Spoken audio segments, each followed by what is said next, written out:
बिस्मिल्लाहिर्रहमानिर्रहीम। अस्सलाम वालेकुम जी, की हाल है? ठीक ठाक? उम्मीद करते हैं सारे भैन भरा ठीक ठाक होंगे। अल्लाह पाक सारे खुश के बाद रखे, आमीन अल्लाहुम्मा आमीन।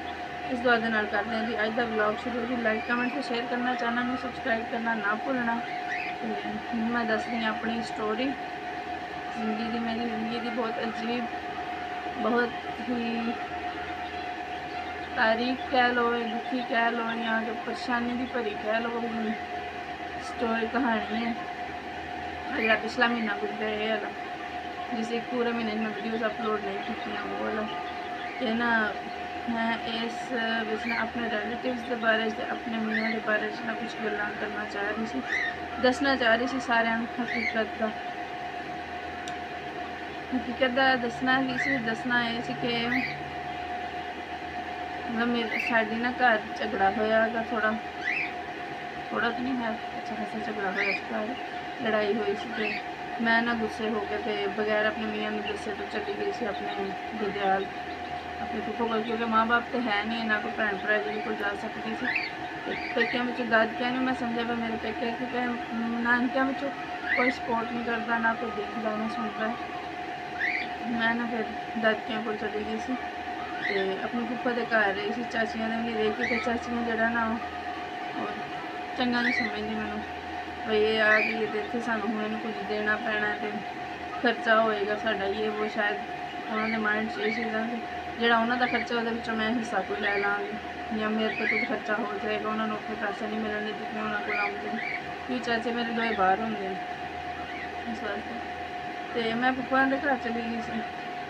लेकिन ऐसे एक महीने में ना बहुत कुछ देखा, सुनिया, समझा, बहुत कुछ की कुछ देखा, की कुछ होया, की कोई नहीं देखे। सारे लड़ाइयाँ झगड़ियाँ होंदियां, हम टेंशन परेशानियां बनदियां, फिर सारा कुछ होंदा, तो राजीनामे नहीं होंदे साडे ना। राजीनामे वास्ते फिर इतों मेरे सामने में ससुराल ट्यूशन को जाता सी ना, थोड़ी देर वास्ते मेरे सामने आती सी, बाद मैनू साइड पर किया जाता सी। उस तो बाद उन्होंने आपस से की गल्लां होंदियां सी, वो की कहते सी, ये की कहते सी, मैनू कोई समझ नहीं आती सी। मतलब बहुत मुख्तलिफ बयान इत्थे आके सुनिया, तो यह कुछ कहते सी भी असीं कुछ कह के आए हैं, उत्थे जो होंदे सी वो कुछ कहते सी भी वो कुछ कह के गए। मैनूं तो कोई समझ नहीं आ रही भी होंदा की सी मेरे नाल। दिमाग ते अजीब किस्म का गुबार छाया सी, कुछ समझ नहीं आ रही सी। गुस्सा मन थी स्टार्टिंग में, ये कि नहीं सी कि कोई झगड़ा होया सी, लड़ाई मतलब भंडी भैन से मारिया सी मेरे हसबैंड ने, मैनूं गुस्सा है सी इस गल का, ये कि नहीं सी परेशानी सी, मैं मारिया ने मेरे को बर्दाश्त नहीं हुई बात। तो पता मैं उस टाइम दिखाया सी मेरा होम जो ना वो भी कट चुका है, तो होर भी सट्टां सुट्टां लगियां सी। वक्त ही मैं गुस्से में कह देंगी सी मैं नहीं जाना, मैं नहीं जाना, ठीक है। लेकिन इस टाइम दे विच ना मेरे ससुराल चो भी कुछ बंदे हैं जोड़े चाहते सी कि डिवोर्स हो जाए, रिश्ता अगे ना चले। कुछ बंदे है सी मेरे अपने ससुर ते सास जी मतलब उन्होंने छोड़ के अगों उन्होंने जोड़े लगते गए रिश्तेदार, उन्होंने चो काफ़ी बंदियां का पूरा इरादा सी कि यह रिश्ता इतने ख़त्म हो जाए, अगे ना चले। असी फिर लड़के की भी अपनी मर्जी ना शादी करें, कि मेरे हसबैंड भी अपनी मर्जी ना कि शादी करन, इतने तक कि लड़कियां भी होना देख लिया सी, सिचुएशन आ गई सी। लेकिन मेरे हसबैंड एग्री नहीं सन, ना मैंने डिवोर्स देना चाहिए सन, ना वो शादी करनी चाहिए सन। उन्होंने अपनी हालत इस महीने ऐसी बना ली सी ना कि बस कुछ ना पूछो, भुख ना भुखिया रह रहे के, ना कुछ खाना ना पीना, कुछ भी नहीं, सब कुछ बस छोड़ दिता सी। पानी के आसे तेलों के आसे तो तुरे फिरते सन। काफ़ी दफ़ा कहते हॉस्पिटल भी उन्होंने लैके गए थे, उन्होंने कोई मसला सी बन गया, बीपी शूट कर जानी यानी कि लो हो जाता सी बहुत ज़्यादा, फिर लैके जाते सी हॉस्पिटल, वो ड्रिप वगैरह कोई लाते सी, इंजैक्शन लाते सी, कोई टैबलेट वगैरह जड़ियाँ जबान थले रखते सन, फिर ठीक हो जाती सी। लेकिन ये जब मैं वापस आई, जिस तरह की कंडीशन में छोड़ के गई हैं ना, उस वक्त नहीं रहे। पहले कम वीक सा, मैं वापस आए तो अद्धे नहीं रहे, हले भी उनकी कंडीशन ठीक नहीं है, स्टेबल नहीं है, तो फिर ज़्यादा खराब हो जाती है। कल का फिर बुखार हो गया मैं, फिर ठीक बुखार फिर ज़्यादा हो गया, मैं परेशानी बढ़ गई, क्योंकि वो कहने मेरी मुश्किल हो तो फिर संभले। ਹੁਣ दिन ब दिन और बिगड़े दी संभलना मुश्किल है जो मैं अपने आप में जो कुछ कर रही हूँ कि ना सुसाइड तक करने की कोशिश की सिर्फ ये सुन के कि रिश्ता ख़त्म होने वाला है तो दूसरी शादी मेरी प्लान कर रहे मतलब रिलेटिव जो है इस वजह से उन्हें अपने सुसाइड तक करने की कोशिश की थी। अगर मेरा रिश्ता ख़त्म हो जाएगा, मेरा घर ख़त्म हो गया तो मैं सुसाइड करना है। हसबैंड मेरे मेरा प्यार भी बहुत करते हैं, लेकिन लड़ाई झगड़ा भी बहुत होंगे भी कि वैसे रिलेटिव की वजह जब बाहर जाते से कोई नोक टोक करता से उन्होंने गुस्सा होंगे से तो गुस्सा अक्सर औकात निकल जाना मेरे से कभी किसी का निकल जाना मैंने बड़ी टेंशन होंगी सी। हर टाइम मेरा गुस्सा रहना, हर टाइम मेरा गुस्सा रहना। शायद मेरी वजह तो गुस्सा कि मैं दूर चलो हो जानी, शायद गुस्सा ख़त्म हो जाए। मैं तो आख्या मैं तो ठीक है मेरी वजह तो कोई गुस्सा तो ख़त्म हो जाए, मैं दूर हो जानी। लेकिन उत्थे रह के मैनू ना ये एहसास होया कि अपना घर सिर्फ अपना होंदा, दूसरा घर कभी अपना नहीं होता। उत्थे रह के मेरा घर सेल होने की गल्लां शुरू हो गई, इस घर को सेल कर देना है। मैं बहुत नशा पंच पै गया उत्थे रह के भी मैं उन्होंने की मिन्नतां करती सी घर बेच लवो तो मकान उधर बना ली वो बेच देनी सन। इत्थे आई तो डायरैक्ट मेरा घर विकने दी गल्लां हो रही अपने उत्थे जाके ना तां विकने दी गल्लां हो रही। फिर जो ना उत्थे अहमद बाबा एक बार गए अपने चाचुआ नाल सन वो मतलब राजी करना से खुद गड्डी से गए ना तो चाचुआ घर भेजा भी मना लो मन की चलगी लैके पहली दफ़ा से तो पहली दफ़ा आए सन। तो मैं क्या मैंने उस टाइम स्टार्टिंग से तारी से गुस्सा से मैं नहीं जाना। फिर अहमद उन्होंने मिलाने वास्ते गड्डी से लैके गए, अहमद उन्होंने बाबा ने मिलाने वास्ते। अहमद बाबा ने ना अहमद 1000 रुपया दिता सारे के सामने, 1000 रुपया दिता। अहमद 1000 रुपया लैके आ गया घर। अहमद अपसेट से उस टाइम टेंशन से अहमद लैके आ गया, मैं आके मैंने देखता भी पैसे पकड़ लूँगी। जब अहमद अपसेट से ना रोया तो फिर मैं मैंने आख्या भी सुना है कि तू जाना मैं अपने पापा में तो जा चला गया। लेकिन नहीं पता नहीं क्यों उत्थे रह के ना ये अंदाज़ा किया कि सारे एक ही लफज कहने से तुम रिश्ता ख़त्म कर दो, रोज़ रोज़ जिस तरह होना लगे तेरा रिश्ता ख़त्म कर दे रिश्ता ख़त्म है। लेकिन पता नहीं क्यों मेरे दिल च अजीब जी उलझन होती है, जिस रिश्ता ख़त्म करने का आखते से ना अजीब जा गुबार उठता सी कि पता नहीं क्यों होना। फिर बाद सोचती सी बैठ के मैं कि मेरा रिश्ता ख़त्म हो गया तो मेरा तो घर तो नहीं रहना, फिर मेरा केड़ा घर होगा, केड़े घर मैं कहांगी मेरा घर है। इस टाइम पर जिथे मैं बैठी हूँ मैं कह रही हूँ मेरा घर है, जो रिश्ता ख़त्म हो गया तो कौन अक्सी घर मेरा केड़ा। ये भी सोचती सी कि सारे की यही कोशिश है कि रिश्ता ख़त्म हो जाए। फिर ये भी सोचती सी कि रोज़ रोज़ लड़ाई होंगी, मेरी वजह से लड़ाई बनती है घर, मेरी वजह से टेंशन बन गई।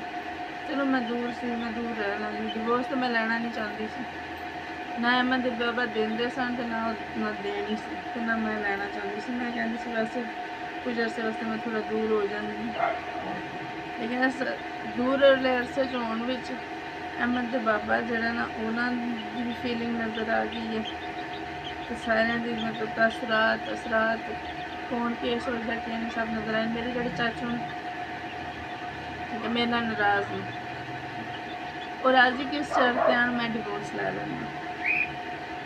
मैंने क्या गया कि तेरे चाचू कहना अगर डिवोर्स लै ले तो असी राजी है, असी ये सिर पे तो क्या साबित होता क्या करना चाह रही सी तुम मैं कमेंट से जवाब देना कि तो क्या साबित कर रहे थे।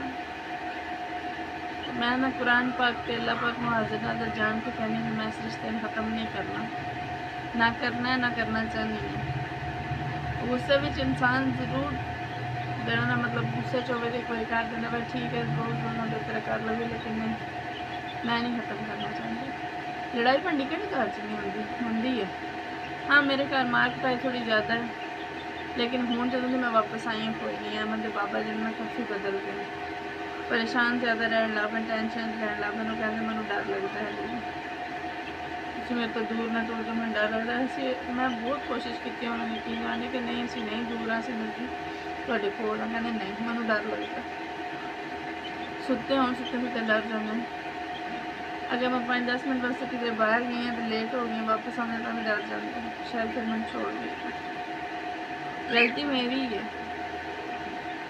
ठीक है। गलती मेरी ये है कि मैं छोड़ के गई सी, मैं उन्हें बोलिया नहीं कुछ।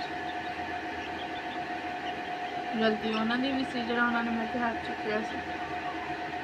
ये समझ लो गलतियां साडे दोनों दी सी, लेकिन उन्होंने गलतियों के विच एहसास भी जागे साढ़े पास, उन्होंने भी एहसास जागया, मेरे च एहसास आया अपना घर अपना होंगे।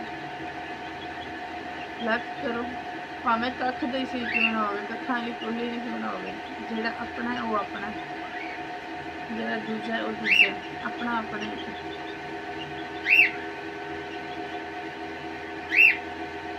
फिर जिस मैं उत्थे दसते सन ना भी अमन के पापा बीमार ने, उन्होंने एक कंडीशन मेरे दिल में खिंच पाती थी।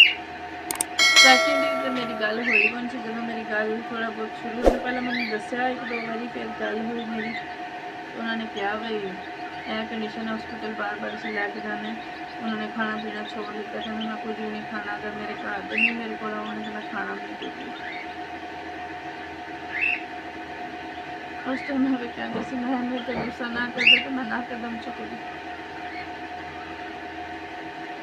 लेकिन शायद एक गलू बेहतरी हुई है मेरे कदम चुकने।